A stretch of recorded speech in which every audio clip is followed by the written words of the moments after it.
RFI aproveitou a ocasião do lançamento da obra na capital portuguesa para falar com a presidente do Instituto da Biblioteca Nacional de Cabo Verde, Matilde Santos, e com o investigador e autor do prefácio da nova edição de O Galo Cantou na Baía, Víctor Barros, que começa por nos indicar as características únicas do trabalho de Manuel Lopes.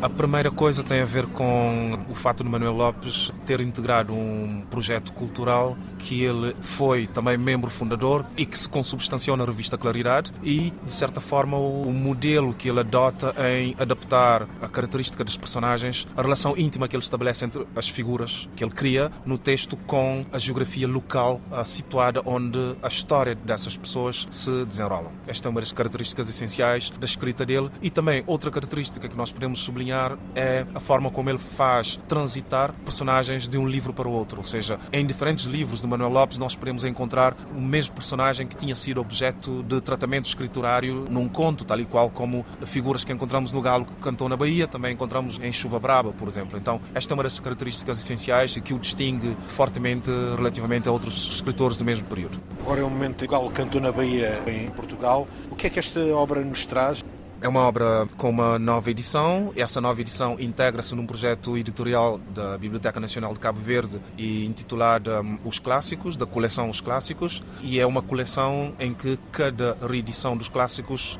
é sempre acompanhada por um prefácio. Então, a novidade reside justamente no prefácio e não só. Também reside nas pequenas atualizações gráficas que a edição faz relativamente à forma como determinadas palavras da época eram escritas e que agora essas palavras são grafadas de outra maneira. Então, há uma atualização, digamos, ortográfica para pôr o leitor atual em relação direta com a própria obra, mantendo o original da primeira edição do manuscrito. Portanto, esta constitui uma das novidades e, além disso, dizer também que o tratamento que é dado relativamente à promoção que a biblioteca está a fazer desses clássicos também constitui uma novidade na medida em que está a inserir esses autores, essa nova edição, em contextos de internacionalização da literatura cabo-verdiana, participação em feiras e talvez suscitar, até diria, curiosidade para novos leitores e uma nova forma de abordar e de lidar com a literatura cabo-verdiana, sobretudo os clássicos. Como autores do prefácio desta obra, qual foi o desafio? O que é que procurou trazer com este prefácio? Que foge, tanto quanto eu percebi, um pouco às regras que serão mais usuais na construção de um prefácio. Sim, porque é um prefácio a partir de uma obra literária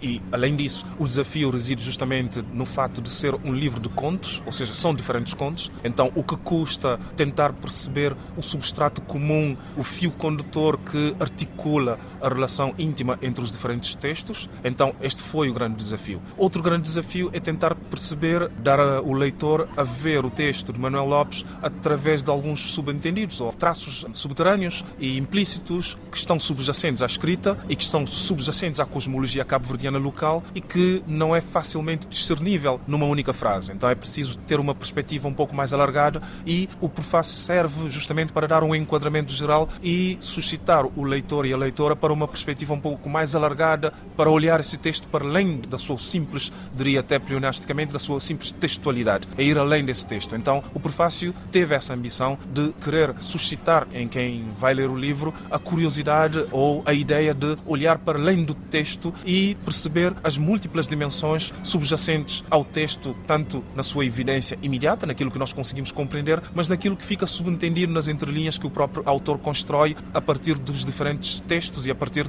das diferentes figuras e personagens que ele põe em relação, tanto no Galo Cantou na Baía, como também noutros livros como Chuva Braba, em que nós conseguimos perceber claramente uma articulação próxima entre este livro, sobretudo a partir dos personagens, entre este livro e Chuva Brava, porque há figuras e personagens que transitam ou que ele transita. Então esta é uma característica essencial ou fundamental a destacar. Então o prefácio teve esse desafio de tentar exumar, diria, e mostrar essa relação entre um livro e o outro, sem deixar de destacar a especificidade desta edição e do Galo Cantou na Baía enquanto livro de contos.